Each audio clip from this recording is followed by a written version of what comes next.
Franck Roubanovic, donc moi je suis président du CLE, Association de consommateurs, depuis 2006, et par ailleurs je suis directeur des achats du groupe Accor.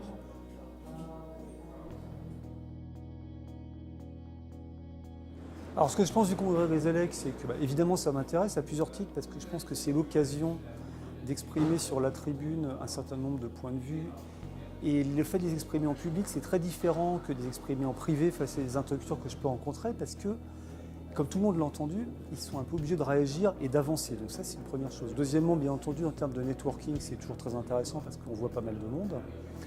Après, c'est pas forcément là qu'on découvre ce qui se passe, parce que pour ça, il faut plutôt le faire en extérieur, mais c'est vraiment l'occasion de voir les gens et d'exprimer des sujets pour les faire avancer.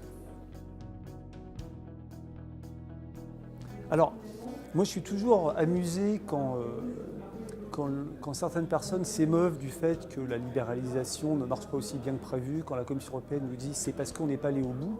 Heureusement qu'on n'est pas allé au bout, parce que quand on voit déjà dans quel, excusez-moi le terme, dans quel bordel on est avec une libéralisation partielle, ça aurait été encore bien pire. C'est juste que, et beaucoup de gens partagent cet avis, c'est que l'électricité n'est pas compatible avec une libéralisation pure et dure. Donc ça c'est mon premier truc. Ensuite, une fois qu'on a dit cette généralité, il y a des choses qui marchent plutôt pas si mal que ça. Je trouve que l'Arenh c'est quand même pas mal. Moi j'en suis assez satisfait. J'étais pas forcément très rassuré au début, mais ça marche pas mal.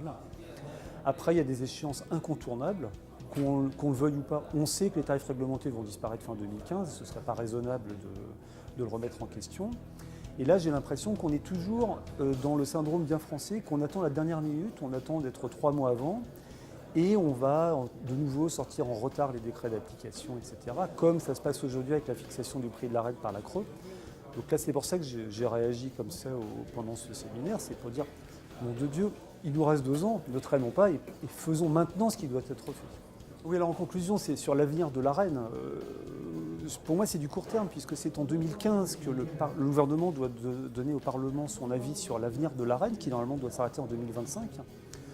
Moi, j'aimerais que pour une fois, on fasse preuve de stabilité, de visibilité, donc on prolonge l'Arenh au-delà de 2025, puisqu'on va prolonger les centrales nucléaires, qu'on y intègre le nouveau nucléaire, même si ça fait augmenter un petit peu le prix de l'Arenh, tant pis.